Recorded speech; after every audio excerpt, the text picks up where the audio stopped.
Shannon Drayer here in Houston in a ballpark that is finally starting to feel a little bit more familiar for us. Of course, new to the division this year and our third trip in.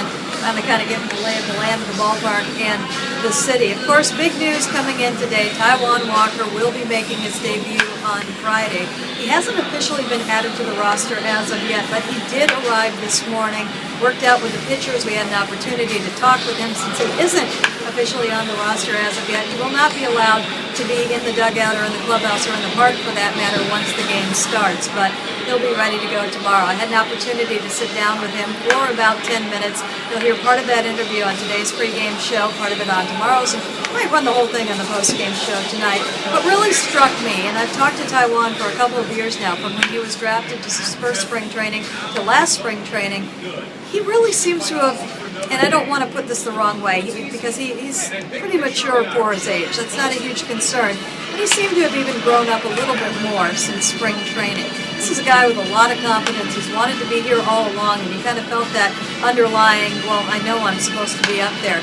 He seemed a lot calmer about the entire situation now that he's here.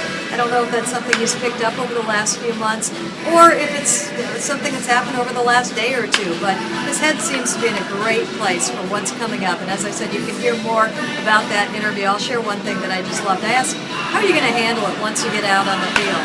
And he said a teammate of his told him, James Paxton in fact, that he needs to take a step behind the mound before he makes that first pitch. Take a deep breath and really look around and take it all in, because it's a first. It'll never happen again. So he's got a good game plan going in. Also, his family is going to be here. If you follow Taijuan, you know that his mother had some pretty tough battles with cancer over the last few years. She's completely healthy right now. She'll be here. His father will be here. A lot of people will be in the crowd. It's great that the Mariners were able to kind of give him enough notice that he can get his family here.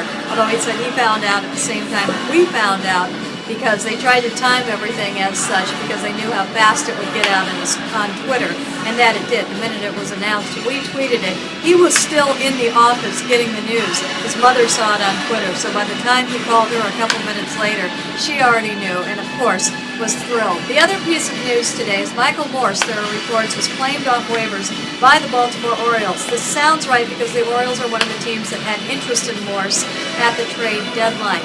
Mariners need a roster spot to make room for Taijuan, so I would not be surprised to see this deal get done. I also wouldn't be surprised because I think that there was some hope in keeping Morse that he would up his value over the final 2 months of the season, and that he might be a player that they could put a qualifying offer on at the end of the year. Well, that sounded a little bit unlikely at the time.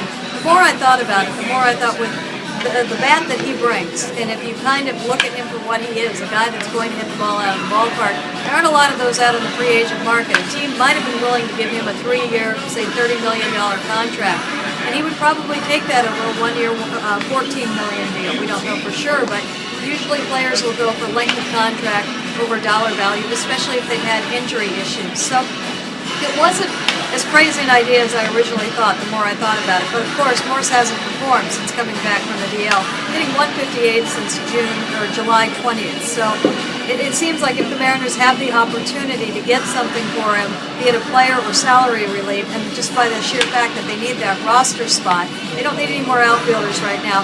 I would imagine that a deal gets done. Very different from the Kendrys Morales situation, where I believe the team put him and everybody else on waivers because that's what teams do this year. You can always pull them back.